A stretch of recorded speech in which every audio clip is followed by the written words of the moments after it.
काय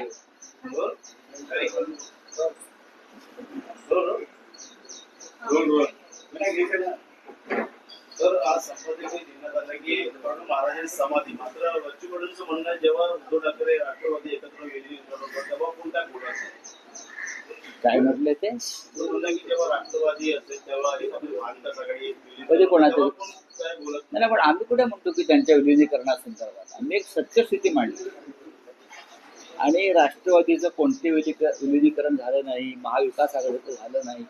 बहुतेक ते आता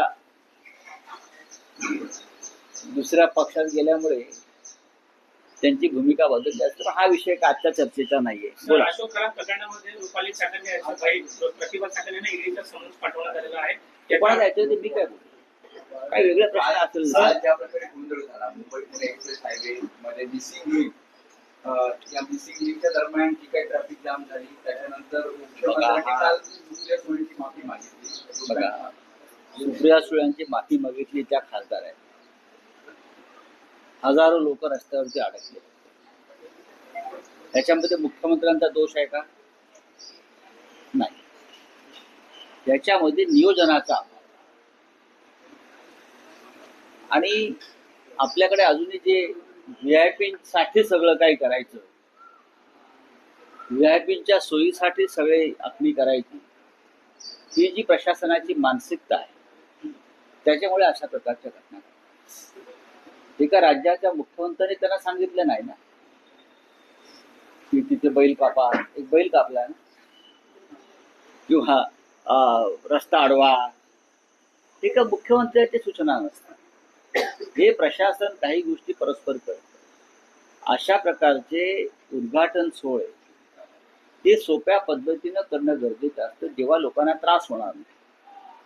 हे मुहूर्त का मुख्यमंत्र्यांनी किंवा उपमुख्यमंत्र्यांनी किंवा अन्य कोणी काढले नाहीये. त्याच्या ह्याला जबाबदार मुख्यमंत्र्यांचं प्रशासन. मुख्यमंत्र्यांनी माफी मागितली म्हणे असं वारंवार होत आहे. मुख्यमंत्र्यांचं लक्ष नसल्यामुळे होत आहे.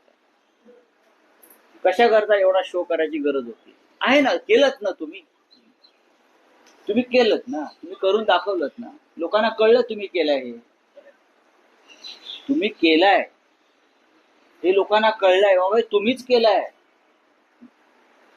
आणि तुम्हीच करू शकता जगात सगळ्या गोष्टी. आम्हाला नाही जमलं काय? हा महाराष्ट्र जो घडलेला आहे हा तुम्हीच घडवलाय तुमच्या जन्माच्या आधीपासून.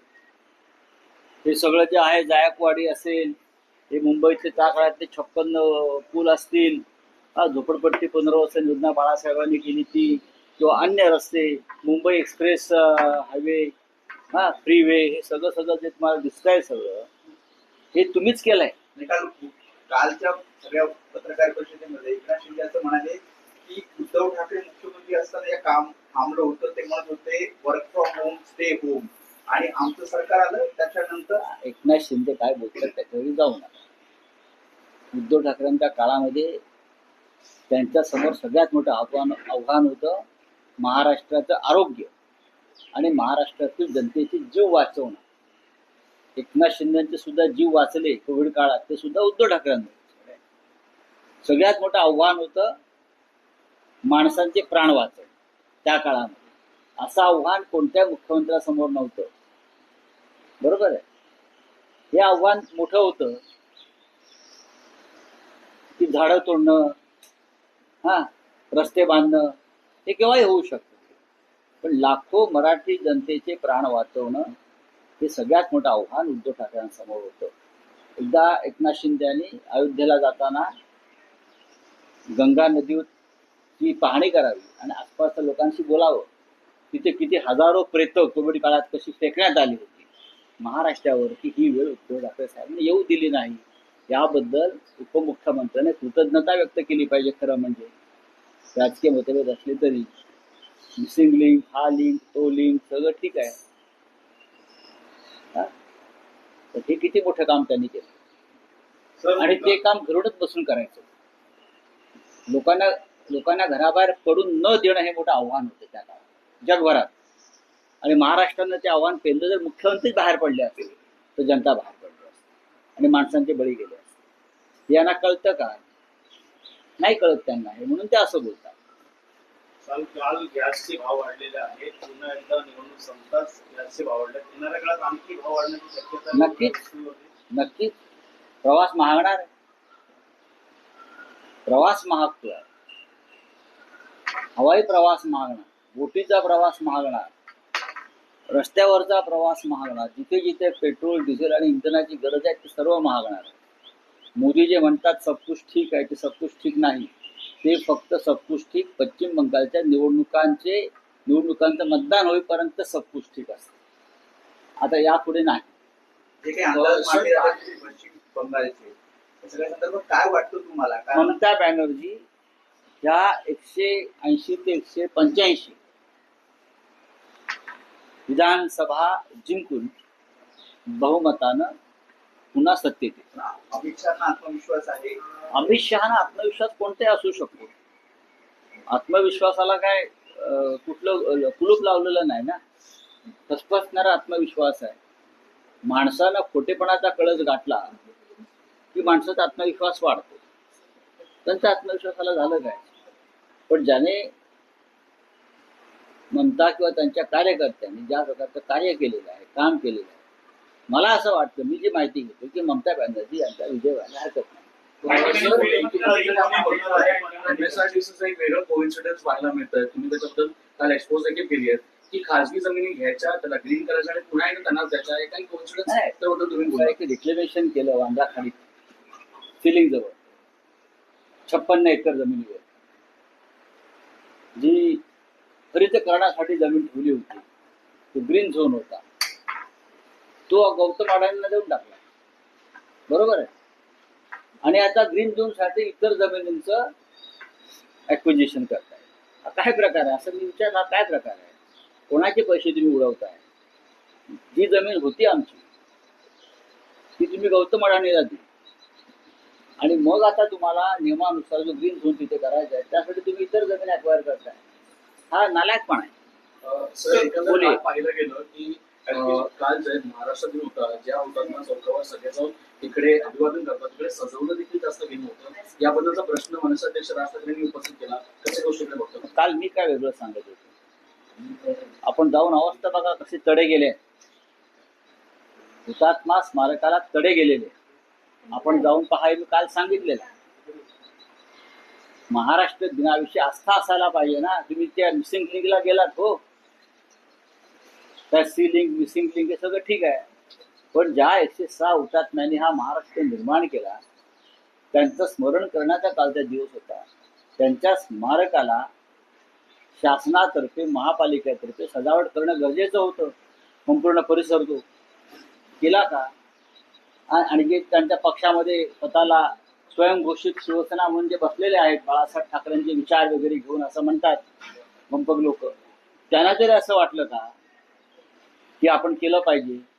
आम्ही शिवसेना आहोत म्हणताय ना अमित शहाच्या कृपेने, मग त्यांनी का नाही केलं ते? आम्ही रात्री 12 वाजता गेलो, आम्ही फुलांची सजावट केली, आमच्या शिवसैनिकांनी केली.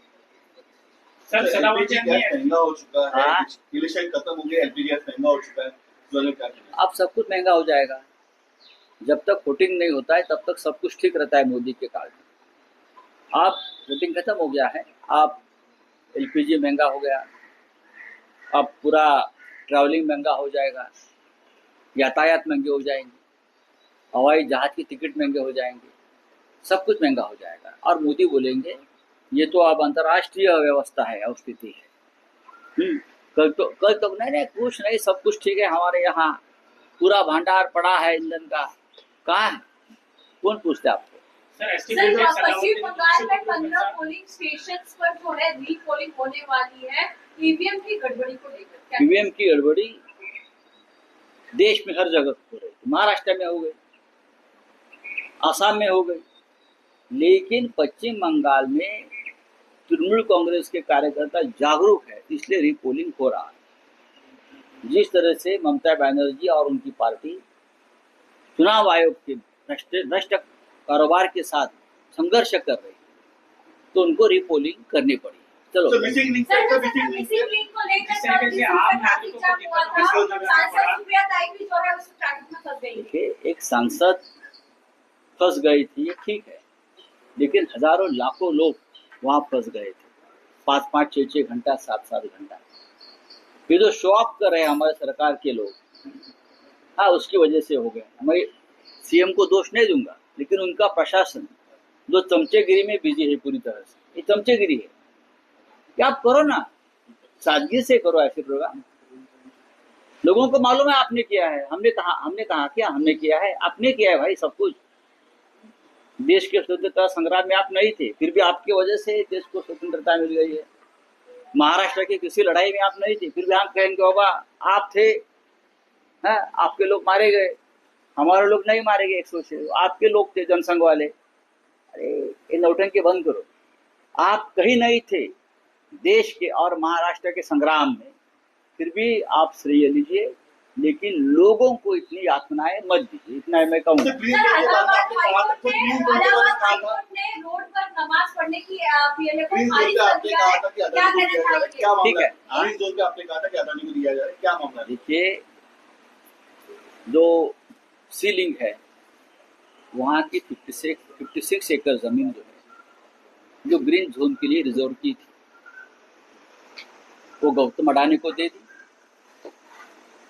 और अब ग्रीन जोन तो करना चाहिए नियमों के अनुसार, तो लोगों की जमीन एक्वायर करने का काम चल रहा है। जो हमारी जमीन थी वो गौतम अडानी जी को दे दी। ये कौन सा व्यवहार है? और अब 56 एकड़ जमीन लोगों के आसपास के लोगों से पकड़कर अब वह ग्रीन जोन बनाए। जो हमारी जमीन थी सरकार की, वो अडानी को दी। क्या चल रहा सर, साइड